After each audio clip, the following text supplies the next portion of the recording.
Kapustin Yar is basically Russia's Area 51. We'll talk a little bit about it and how you can find it online. So if you go to Bing Maps and search for Znamensk, so Znamensk is an important part of Kapustin Yar. It's a little town right next to Kapustin Yar here on the bottom screen.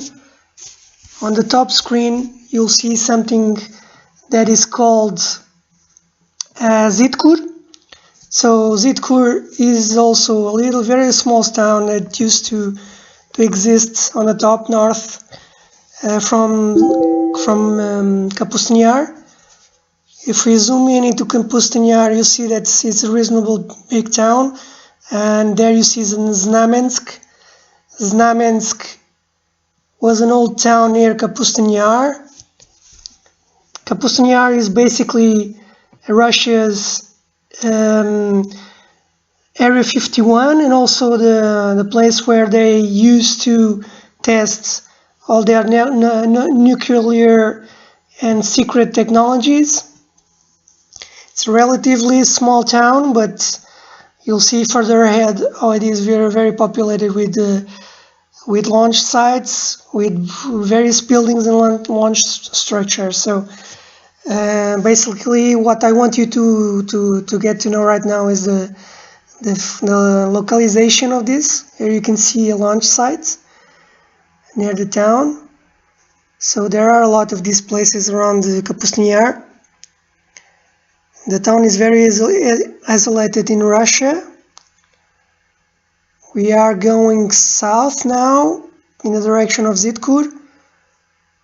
Zitkur is the farthest away that we can go and still be in a triangle that belongs to Kapustin Yar. So here you see Zitkur, and if you introduce Kapustin Yar, you'll see the distance between Zitkur and Kapustin Yar is around 40 miles. It's a long drive because the roads are very bad in Russia, as you might guess. But around 40 miles from Zitkur to Kapustin Yar. And Kapustin Yar in the Cold War was the place where the Russians were testing technology after the Second World War. When they captured the Nazi technology from the Germans, the first thing they did was take it to Kapustin Yar. Here you see a map of Kapustin Yar that details the launch sites, all the towns, all the buildings, all the launch structures. I want to talk a little bit about what you could find in Kapustin Yar. So basically, it started out as a place to study Nazi technology, especially the V2 rockets around 1947. Then later on, the Russians developed their nuclear weapons and tested them in Kapustin Yar, right around Kamensk. So it's a highly radioactive area, just like Groom Lake is and the Nevada test site is in the United States. So it's very similar to the United States in that aspect. So the town was basically built to be the home for scientists, militaries, and backup military personnel. The access to Kapustin Yar was very restricted. It was a very secret town, and we know from reports that Kapustin Yar has a very, very elaborate underground network of tunnels. Those tunnels became known as Zitkur.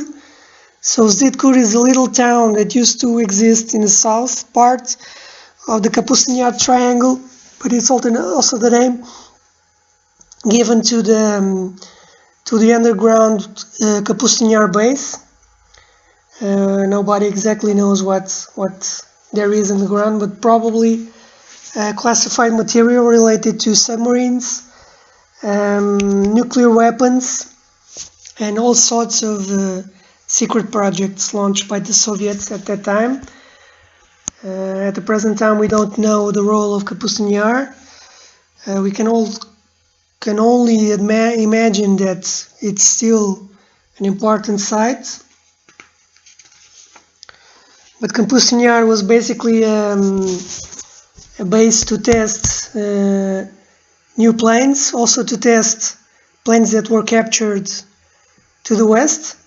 So planes like the RAF Canberra and Lockheed U-2 that went down in the Soviet Union were brought to Kapustin Yar to be studied. We know that. So also when the event in Tunguska with what we now think it was an explosion in the atmosphere, everything that was recovered from Tunguska was brought to Kapustin Yar for analysis.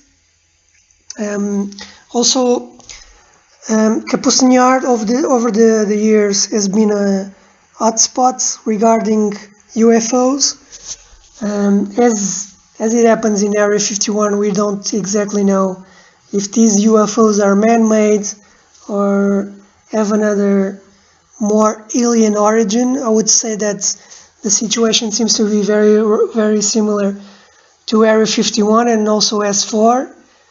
Maybe the Russians are also testing disc-shaped and cigar-shaped UFOs in this space. We do know that there exists several secret documents that reveal a confrontation between a MiG-15 and a UFO over Kapustin Yar. So this happened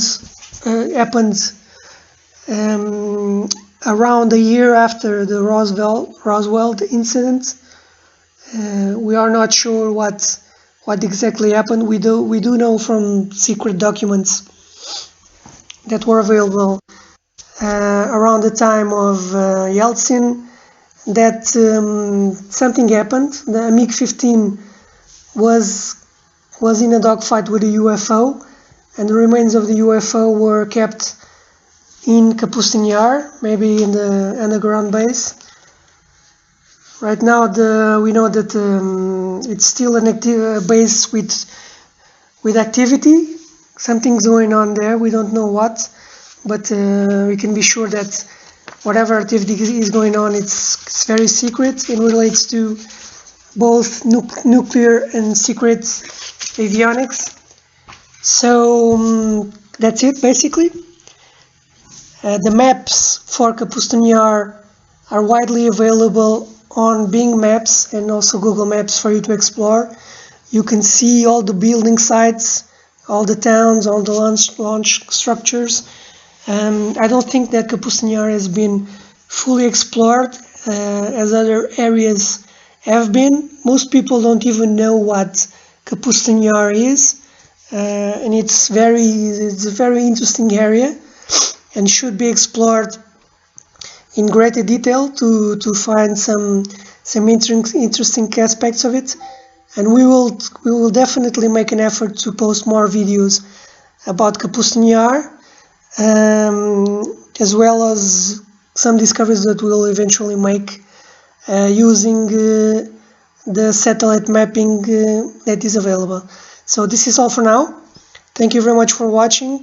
Please comment and leave your questions and also your discoveries regarding Kapustin Yar, and spread the word about this space that should be more known in the UFO circles. So this is it. Bye bye, and thank you for watching.